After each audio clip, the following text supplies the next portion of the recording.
লিচু বাগান থেকে হেরোইন, সোডিয়াম পাউডার ও রাসায়নিক সহ ধৃত এক। জানা যায়, সোমবার গোপালনগর এলাকার বাসিন্দা আকবর আলীকে লিচু বাগান থেকে পুলিশ আটক করে। সেখানে তল্লাশি চালিয়ে উদ্ধার হয় ৩১২ গ্রাম হেরোইন, ২ গ্রাম সোডিয়াম পাউডার এবং ৫ লিটার রাসায়নিক পদার্থ। ধৃতের বিরুদ্ধে এনডিপিএস আইনে মামলা রুজু করা হয়েছে। সোমবার বিচারক তাকে ৭ দিনের পুলিশি হেফাজতের আবেদন জানায়। মানসিক স্বাস্থ্যের জন্য সবার আগে যে নামটি মনে ভেসে ওঠে, সুস্থ মনের ঠিকানা মনোবীক্ষণ। যোগাযোগ নাম্বার 7477799516। সোমবার সন্ধ্যায় গোপন সূত্রে খবর পেয়ে লালগোলা থানার পুলিশ গোপালনগর এলাকার বাসিন্দা আকবর আলীকে আটক করে। সেখানে থেকে তল্লাশি চালিয়ে উদ্ধার করা হয় ৩১২ গ্রাম হেরোইন, ২ কিলোগ্রাম সোডিয়াম পাউডার এবং ৫ লিটার রাসায়নিক পদার্থ।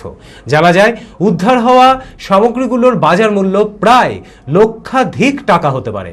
ঘটনার পর ধৃতের বিরুদ্ধে সোমবার এনডিপিএস আইনে মামলা রুজু করে বহরমপুর জেলা জজ আদালতে তোলা হলে বিচারক তাকে ৭ দিনের পুলিশ হেফাজতের আবেদন জানায়।